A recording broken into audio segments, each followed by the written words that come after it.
Sub-needs. So clients of MQTT brokers, which is what servers are called, would provide a topic that they provide information to, say temperature.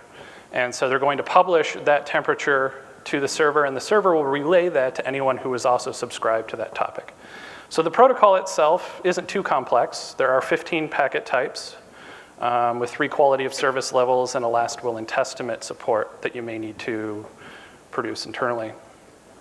Now, MQTT brokers or servers scale from a few connections to thousands or even millions. There are enterprise MQTT brokers out there which support up to 10 million simultaneous connections on large virtual machines. And so you can imagine clients like an energy company who wants to receive energy usage data from all of their client subscriber energy sensors across a multi-state area. That could be thousands or millions of clients broadcasting multiple times a day.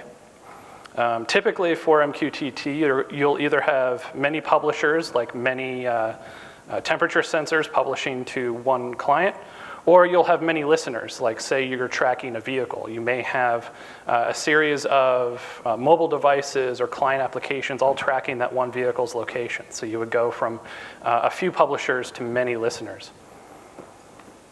So this is just an overview of the MQTT packet types, connect and acknowledgement, publish and publish acknowledgement, as well as the various QoS related publish packets. You've got subscribe and acknowledgement, unsubscribe and acknowledgement. You've got ping and ping response to keep your connection alive. And then you also have disconnect. So not too many, but enough that you're going to have to do a little bit of work to be able to tell the difference between the two and parse them out. Now, MQTT packets have a fixed structure, so you're not left in the wild willy-nilly. Typically, the first byte that comes in will be split between, in the upper 4 bits, the type of packet that you're expecting now, and the lower 4 bits, which are reserved for flags for each type of connection. The next bit will be the start of the remaining length of the packet. And so this enables you to tell right away how long you should parse for the rest of the data included in that. And this remaining length includes a special 4-bit encoding, so it could be anywhere from 1 bit to 4 bits in length, supporting up to something like a 28-bit number. And so that gives you the maximum length of a packet you're expecting. So the next section is what they call the variable header, which is where additional data goes that may be relevant to how you're handling the packet as it comes in. Not all packets have a variable header, and they can be composed of a single field or multiple fields. And then the rest of it is going to be your payload. And this is for things like a publish packet, where when you publish a payload, you could have an arbitrary but limited number of bytes attached to the packet. And so if we look at a more specific packet here, we're going to see that in something like a ping packet, you're going to get 2 bytes, which in Swift you'll usually represent as a uint8. And using Swift's binary literal syntax, you can represent these exactly as you would see them in the standard defined for MQTT. So a ping packet in the upper 4 bytes is 1100, and the lower 4 bytes, since it has no flags, is all just 0. The next byte that comes through is the remaining length, which is in this case 0 because the ping is just the 1. Has no additional payload to go with it. And so you've seen the problem that you have. You need a way to rapidly process incoming packets, respond to incoming and outgoing requests, and do so in a way that provides high performance while still maintaining the high-level representation that you expect from Swift. And the solution here is a library that Apple wrote and is now an open source project that gives you access to both high-level Swift representations that have been optimized for low-level usage. So SwiftNIO is a non-blocking I/O library. If you've ever used Netty in the Java world, SwiftNIO is almost an exact port of that, especially in the first version. It's non-blocking, which means that it doesn't sit there and spin waiting for data to come in. Instead, it's set up to be notified when you get new connections and when new data comes in. So it's very efficient, and you can have a lot of simultaneous connections open at the same time. It's a low-level abstraction. It provides some base-level abstractions for things like HTTP servers, but otherwise you're handling the raw bytes yourself. Projects for higher-level web frameworks like Katura or Vapor are based on SwiftNIO. They use SwiftNIO to handle all of the base HTTP processing, but they build their, say, web routing and generation stuff on top of it instead. So what makes SwiftNIO? So to start out with, you've got your event loop. And this is a fairly similar construct to what we know in the iOS world as a run loop. It's the core I/O primitive that runs on each processor that you set up for SwiftNIO. There's two that are included with the library. You've got a selectable event loop, which is the one that you're really going to use in production. It uses KQ or epoll, depending on the platform, to ask the kernel to be notified when new data comes in for a particular socket. So this is a very efficient way to do this. And the event loop is always associated, the selectable event loop, I should say, is always associated with one NIO thread. And a NIO thread is really just NIO's abstraction for the pthread library. And this thread doesn't change over the lifetime of the runtime of your application. And so you can always expect to be using the same thread, and event loops are always considered thread safe because you're always in that context. Additionally included is the embedded event loop, which is a simple event loop that doesn't have any external connectivity. So it's useful for testing. You know, you need a loop, but you don't want to set up a new thread or any of that overhead while you're running unit tests. This is what you would use. Everything internally to SwiftNIO is dispatched onto event loops, ultimately. And so when you have many event loops, you need the event loop group, which gathers event loops together and provides a way to distribute work among them. It's a very simple protocol. Really all it does is let you ask for another event loop to distribute new work onto. There's one built-in type called multi-threaded event loop group, which essentially sets up all of your event loops for you, assigning them the proper threads. And this gives you control over the number of threads that you set up. Typically, by default, you would say the core count of the machine, but you can go all the way down to 1, which is essentially a serial queue, but which works just the same. And it creates the number of threads and places a selectable event loop on each one of those threads for you. Now, operating on one of these event loops is a channel. And a channel is a high-level description of the management of the underlying socket that may have been used to make a connection. And it processes the inbound and outbound events. So the event loop, once it gets notified through the KQ mechanism or something like that, will notify the associated channel. So it'll find the channel that's associated with the socket that just sent some incoming data, and that channel will then take over the processing of those events. The channel itself notifies its underlying channel handlers. And these channel handlers are essentially reusable components that you put together in order to process bytes and other types that flow through your system. The channel also provides your thread-safe memory allocation, so it's important to always put your allocations on that. But it doesn't do a lot on its own. It's mostly used as an abstraction to hand your events off to the internal handlers that you've set up.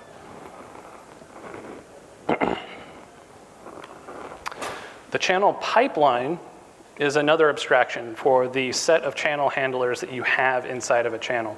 And this sequence of handlers operates as a data flow, and so it's called a pipeline. And typically you'll have a few common parts that all servers will use inside of a pipeline. You'll probably have a decoder, which takes your incoming traffic, decodes the bytes, and probably returns a higher level representation.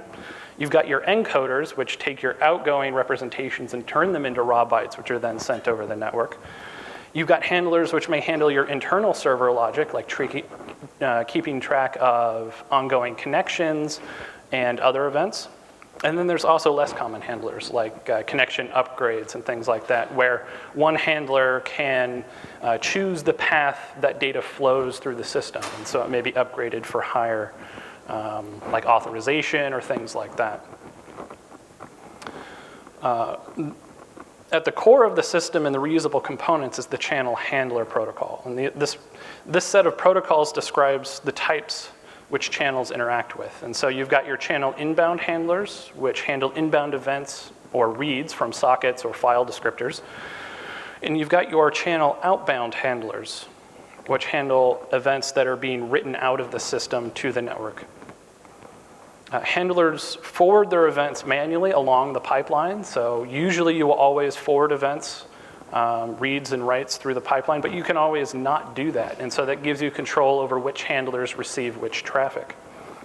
And the channel handler also handles for you, or gives you API in which to handle the associated types that you use to wrap and unwrap the NIO any values which really flow through the system, and I'll talk more about that in a moment.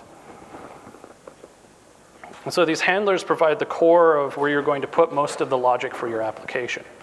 And so if we look at a pipeline more closely, I didn't run that correctly. The channel outbound events and channel inbound events both flow through the stack of handlers in opposite directions. You can consider it sort of inbound events come from the bottom up and outbound events flow from the top down. But to look at this a bit more closely, let's split these out between outbound and inbound. So channel inbound events are only processed by types that conform to the channel inbound handler protocol. You can have as many outbound handlers in the stack as you want, and they will all be bypassed when you have inbound events because they don't handle those types of events. And the channel inbound handler will receive a read notification that there's data coming in, and it will do something to that data, and then it will use its context to fire a channel read event, which is how it then forwards that read to the next handler in the stack. And the same thing happens in the outbound events, where the outbound events flow from the top down, bypassing any inbound handlers. But as you handle the outbound events, the context will then write them and forward them through the system. Now, inbound handlers and outbound handlers can both trigger inbound and outbound events. So if you have an inbound handler which has processed an event and needs to make a response, you can say to the context to write your data out, and we'll take a look at that in a moment. And this gives you the chance to control how the data flows through the pipeline, and it's core to controlling the logic of values within your system. Now, the channel handler context that I mentioned is how channel handlers interact with the outside world. They provide all of the state that you need inside of a handler in order to know where you are in the stack, what event loop you're on, what pipeline you're on, what a channel you're in. And you need to access those things to give yourself thread-safe access to the memory allocations as well as being able to trigger other events, because the contexts themselves as mutable values are not thread safe, but the underlying pipelines, channels, and event loops are. This is also how you would get your local and remote addresses, so you would see what address you're on locally as well as what address the remote connection had. And then this is also how you interact with other channel handlers. You tell the context to fire an event, and that will then be forwarded through the pipeline to the next handler in the stack.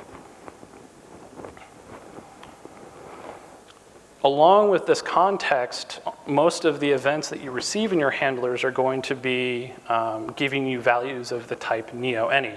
And NIO any is a specialized wrapper that NIO has for any value that can flow through the system.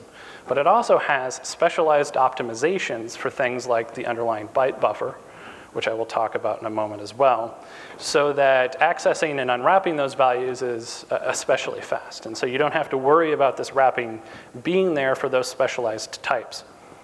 Otherwise, it performs and acts a lot like any. So you wrap it up as an any value, and then the next handler in the pipeline will attempt to unwrap it in the type that it expects. So all values that flow through this system must be wrapped and unwrapped to and from NIO any.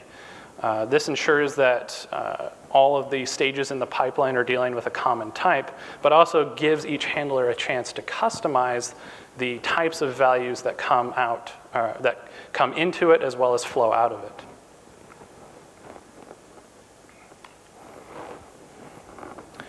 So one of your best friends in maintaining performance within SwiftNIO is going to be their byte buffer type. Byte buffer is a low-level abstraction for reading and writing sequential raw bytes in memory. It provides safe access, but provides also unsafe APIs. And it gives you a copy on write value type, which is very important for maintaining performance within the system. And it provides you APIs to read these raw bytes as certain types. So you can get the bytes themselves. The get version of bytes is sort of a non-mutating, where you can just say, give me the bytes that are at this index of this length. But the read versions of these APIs will move the internal indices that we'll see soon and consume the bytes. So as you consume bytes, bytebuffer can then reclaim the previous memory, ensuring that you're not having huge buffers of memory flowing around in the system. It provides, like I said, convenience methods for things like getting and reading strings. So it'll automatically take those bytes from the string and convert it to a string, or from the buffer, and convert it to a string using whatever encoding you provide, by default UTF-8, which works out well for MQTT because all strings in MQTT are UTF-8 encoded. So we get a lot of that parsing almost for free. So if we look at the underlying implementation of bytebuffer here, we see that there are really three segments to it. You've got your discardable bytes, which are bytes you've already written or read from, but which the system can later reclaim. You've got your readable bytes, which the reader index property on bytebuffer indicates the beginning of it. And you've got your writable bytes, and the writer index indicates where that starts. In between the reader index and your writer index are the readable bytes of the buffer, and this property gives you the count of the number of bytes that you can read from this buffer at any given point, and that's very important for being able to parse values out of this. It also has a total overall capacity. So you've got your discardable bytes, your readable bytes, and writable bytes all as one part of a buffer because they want to minimize, and in fact, NIO itself tests for the number of allocations that any handler and pipeline will give you to limit the number of memory allocations that you have when you're processing these things. Because allocations are extremely expensive when you're looking at even just single bytes at a time.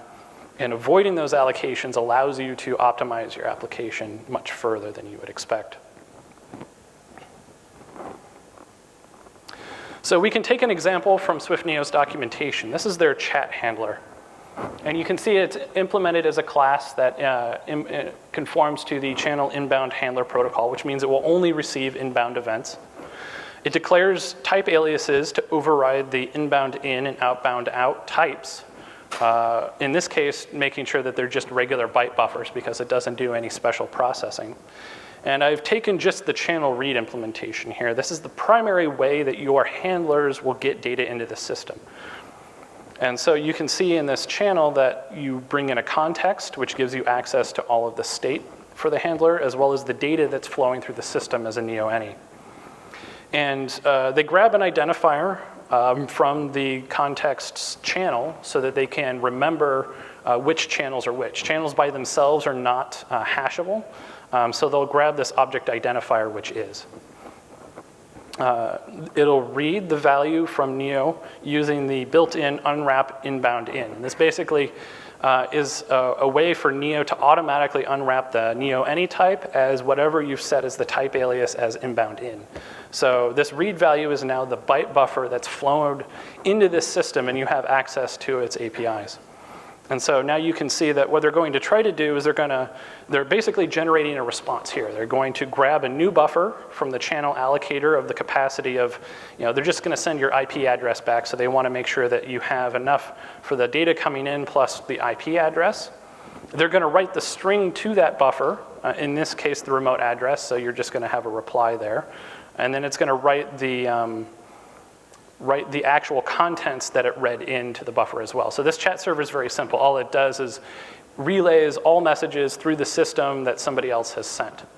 And then when it's written that buffer, it's going to send to all of the channels it knows about this buffer so that everyone else receives the message. It's not going to flow back to you.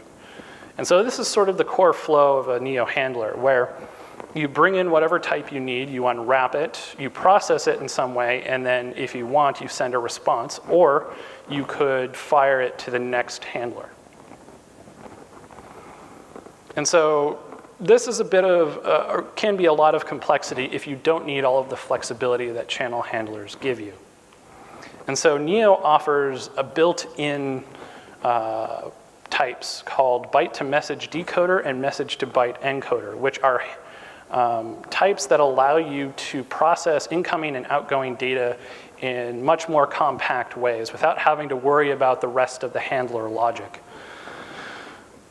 And so it accumulates the unparsed and unencoded bytes that you may be processing at any given moment. You don't have to buffer them yourself.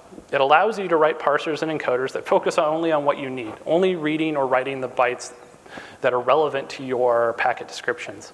It has very small performance overhead versus a regular handler.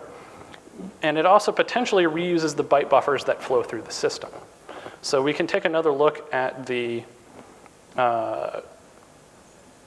message decoder that chat server we just looked at had, where basically what it does is it brings in the byte buffer and splits it on new lines. And then for every string or every series of new line separated buffers, it sends them to the next thing. So when you're sending messages through this chat server, it splits them up for you and relays them one line at a time to everyone else that's connected. And so we can sort of see a similar pattern to what we had in the channel handler, where we declare our inbound and outbound types. In this case, it's still just buffers. We're not converting anything. And when it comes in this decode method, it gives you the context as well as an in-out buffer. And this in-out buffer allows you very performant access to the underlying memory of a packet or even part of a packet that comes in. And this allows you to, in this case, read up to the length of the string up to the first new line. And then if there isn't a new line, you can return need more data. And that gives the system a chance to say, okay, we're going to wait for new data to come in on this socket. So we're not going to do any additional processing. We're not going to spin on this. We're going to wait for when new data comes in and then resume our processing and start this decode loop all over again. But if we have enough data where we've reached a new line, it's going to proceed then to basically read a slice out of this buffer, which is just the length of that string with the new line, and fire it to the next read handler, which is what we had just seen. So that when the read handler comes in, you know it's line separated. And in that case, when you're successful, it's going to return continue, which just means I'm done here. You can continue processing other data. Decode last is also part of this protocol, which gives you a last chance when your handler is being removed from the channel to decode any leftover data that's still in the buffer. And so these decoders and encoders are a very nice way to encapsulate the encode and decode logic that you may need. And we'll take a look at that for MQTT later on.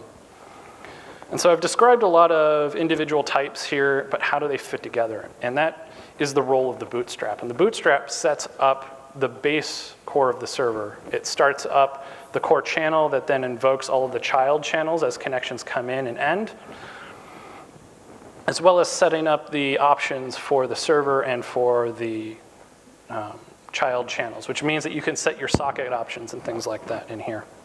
It also, once you've set all of the settings for it, you bind it to an interface. So this is where you would bind it to, say, a particular port on a server or something like that. And so again, if we look at this chat server, we can see that it sets up a multi-threaded event loop for the number of cores in the system. It creates a bootstrap using that group and then sets some options as well as child options and initializes your child channels. So the server options, it'll set up some socket options as well as how much backlog it will handle. The child channel initializer is important. This is where you set up your stack of handlers. And all of these handlers return a promise. NIO uses event loop promise and event loop future extensively internally to give you a way to handle asynchronous events. And so you add these handlers to the pipeline one at a time, and when they're complete, you add the next one in your chain. And so in this case, they're going to add the line delimited codec first as a handler. So it's going to split everything by line. And then it's going to add this global chat handler, which is the global state of the server that keeps track of all of the ongoing connections as well as relaying traffic between all of the people that are connected to the server. And then the child channel options set up additional socket options for every connection that is made. And this is where you can customize a lot of the core server behavior that you need to do in order to operate. And it's very interesting to take a look at something like Vapor, which sets up a high-performance HTTP server, and see that their core logic for something like this isn't too far removed from something like this, where they have their own handlers for handling HTTP traffic as well as other options. And so we're at the next stage of our quest here, which is the actual work of implementing the MQTT broker. And so using all of the components in SwiftNIO, we can then make a plan. And so the plan here is we're going to make a packet decoder that decodes a byte buffer into our packet type. We're going to make a packet encoder that encodes a packet into a byte buffer to go out over the network. And then we're going to have our centralized packet handler, which handles all of our ongoing connections, all of our pub sub state, as well as triggering any responses. So that's where we're going to handle the fact that somebody may be subscribed to a topic and somebody else may publish data to that topic and relay those messages between the two. And so our packet type is very simple. It's just an enum of all of the different packets that we can receive with associated payloads. And these are high-level Swift structs that give us access to the various properties that we need. At a high level, we're not going to be operating on raw bytes. We want to take those bytes, turn them into the type we want, and then operate on that. So when we start decoding the messages as they come in, we're going to need to do a few things. So this is the implementation of packet decoder, which is one of those byte-to-message decoders that I told you about. And this is the core of its decode method. And if you've used Apple's network framework to parse raw bytes over the network, this sort of logic will look very familiar. So you're going to get the buffer in that comes in. You're going to see how many readable bytes it has. And if it has at least 2, if we have at least the header of the packet as well as the start of the remaining length, then we're going to say, yes, we can continue trying to parse this. Otherwise, we need more data. If you just give me 1 byte at a time, I need more than that to even start parsing. And so the next step here, we're going to save our buffer. And what this does is it allows us to reset the buffer back to the beginning if we fail parsing any subpoint, because we don't want the buffer to be consumed if we failed in any of our parsing here. And so inside of this logic, we're going to attempt to read out the remaining length that I told you about that all MQTT packets have. And that remaining length could be anywhere between 1 and 4 bytes. And as you read through it, it will let you know whether it's finished or not. If we can get those readable bytes, then we'll proceed. Otherwise, we'll say we need more data. I expected, say, a 4-byte remaining length, and I only have the 3 bytes here. I need more. And that is handled down here in this error handler at the bottom, where if I get a remaining length error from my attempt to parse it, then I will say that I need more data. But if I can get the full remaining length, then I'll try to make sure that I have enough readable bytes to parse the entire remaining length. And that could be anywhere from 0 to, I believe, 256 kilobytes, or actually 256 megabytes. And so that gives you the additional size of that packet that you need to be able to read. And if you don't have the rest of that, you're not going to be able to successfully read the packet. And so in that case, if we don't have enough data, we're going to say we need more. And like I said, that basically tells the system to stop calling us, and we'll call back again when the kernel notifies it that it's received more data over this connection. And if we have all of the data that we need, we're going to parse what's known as the fixed header, which is that first 2 bytes that we got in, which includes the type of the packet that came in, the flags of the packet, as well as any remaining length. And then we're going to take that fixed header and parse the packet itself. Now, this gives us a chance to take this buffer as in-out and parse various values out of it directly. And then what we're going to do is we're going to wrap that in our inbound out, which is the packet type, and fire it to our next handler in the chain. And once we've done that, we've successfully parsed an entire packet, we'll return the continue value here, which tells the system that I am done. Now, there may be more data already in the buffer, and this would just be called again. Otherwise, it says that the processing here is finished. And so if we take a look at how we actually parse the packets, We can see here that we bring in the fixed header because the fixed header may include some length information that we need, as well as an in-out buffer for us to read values from. And reading values from this buffer is as simple as using the API that's already provided or creating your own extensions. I have this read encoded string extension because there's a particular strings in MQTT are encoded uint16 length first, and then the UTF-8 bytes.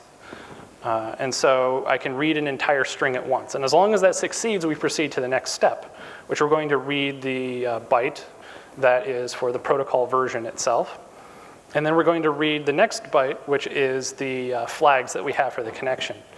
We'll parse these using a variety of bit masks because all of these Boolean values are encoded into the same byte. So parsing raw networking, you're going to get very familiar with all of the bitwise operations that you have in Swift. And this is only the beginning of it. There are a few more steps and values that you can get out of a connect packet, but this is how you would parse the raw data that comes in by reading particular values, moving that read index forward, and then telling the next value to also parse. And if any of these steps fail, because I've turned what are usually optionals into throwing functions, then the decoder that we saw here will fail and we'll throw the error back out of the context, and that will tell the pipeline that something bad has happened. And if that happens as well, then we'll restore the buffer back to its previously saved state so that we don't accidentally get rid of packets that are bytes that may be needed in the future. And the packet encoder is actually basically the exact opposite. In this case, I had already built a layer of data encoding, and so all you have to do is write those bytes out into the byte buffer that was in here. So the packets already know how to encode themselves into data, which is then written into the bytes. Basically the inverse operation that we just saw. The packet handler itself, which handles all of our connection state, is going to switch on the incoming packet type that came in. It'll track the topics and subscribers, as well as publishing outgoing subscriptions, as well as any acknowledgement packets that we need to send out. And it handles disconnection and cleanup as well. So it'll be notified of all of those events. So let's take a look at how a connect packet would be handled here. So when we handle a connection, we're going to store the state of the connection that came in. We're going to remember the client ID that came over as well as the channel that we used because because there's a one-to-one relation between the channels and the connections. If you want to talk to a particular client, you need to know what channel they were using. So we store that information, and then we immediately generate a connection acknowledgement, which tells the client that you accepted their connection and that there's no existing session for them to connect to. And then you write and flush that back out into the context, which immediately reverses course in the pipeline and goes all through your outbound handlers. You wrap the outbound type up into the packet itself, and then when it's complete with the promise, I did some additional logging here. And we can look at this again with a handling of the publish packet. So the publish packet comes in, and you're going to look up all of the clients that are subscribed to that topic that the publish packet came in for. And then we're going to encode, as an optimization, we're going to encode this data only once, and then send it back out to every connection that was established for that subscription.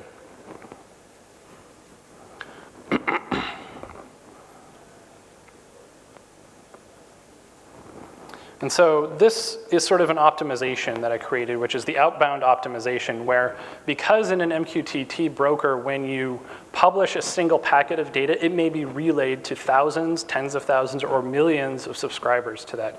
And we don't want to trigger the same outgoing behavior where it's constantly re-encoded into data. And so what we want to do is encode once and just send the buffer out. And we can do this by changing our outbound type from that packet type to an enum that is either a packet or a pre-encoded byte buffer. And this gives us a little bit of extra logic here that we have to do when the packet encoder is called.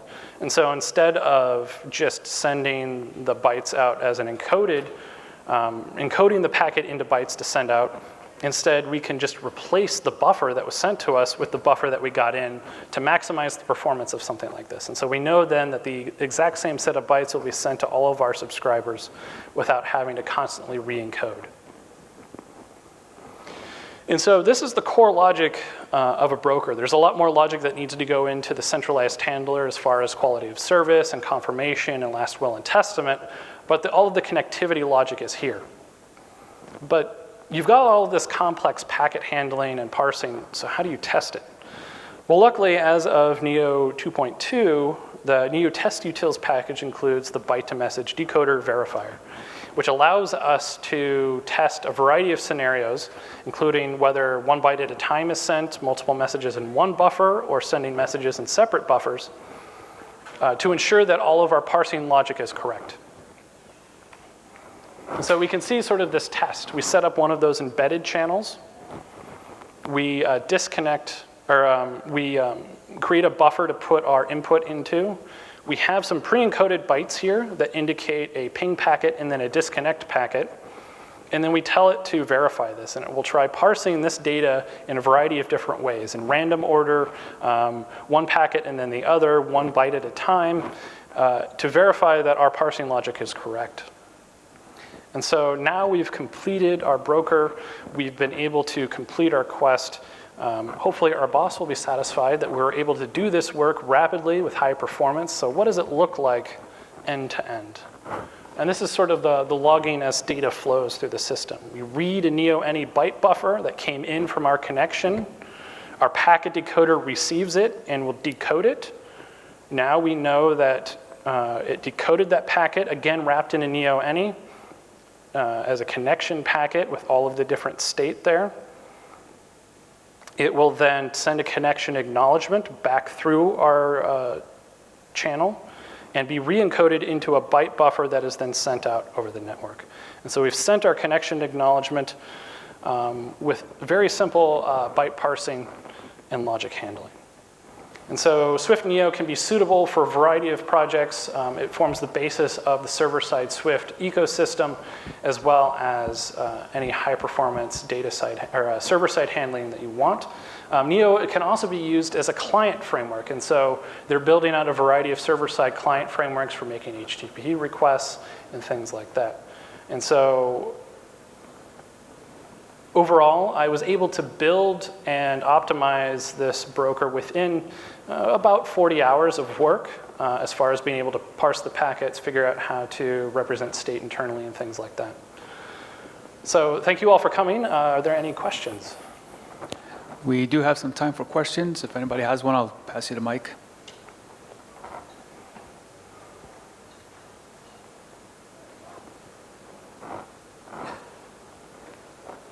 Oh, here we go. So you said that NIO has some client-side applications as well. Yes. Does this fit into the picture for Alamifier at all?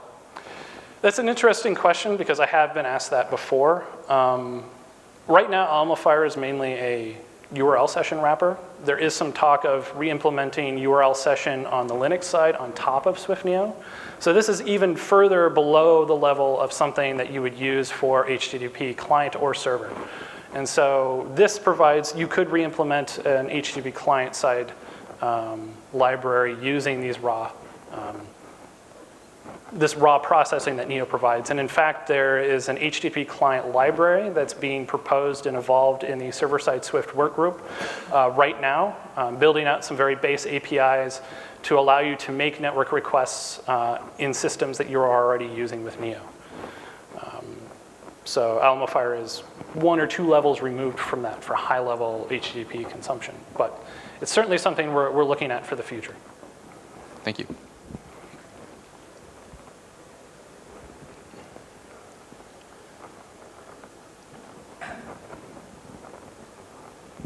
I'm wondering if you just might comment in general about what other things you see coming for the future for NIO?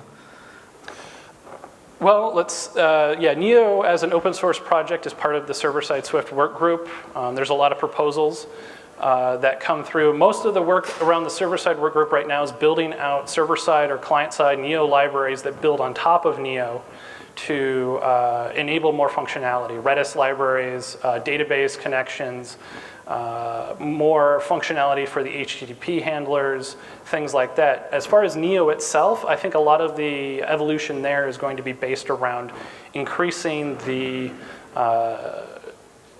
quality of NIO implementations, increasing the tool set, like the new testing library stuff that they've added, increasing the convenience for higher performance multi-threaded code and things like that to ensure that people who are using the core NIO library can do so in a performant and safe and testable fashion.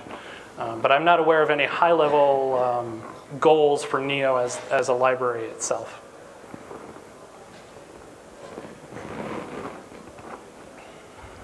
Anybody else?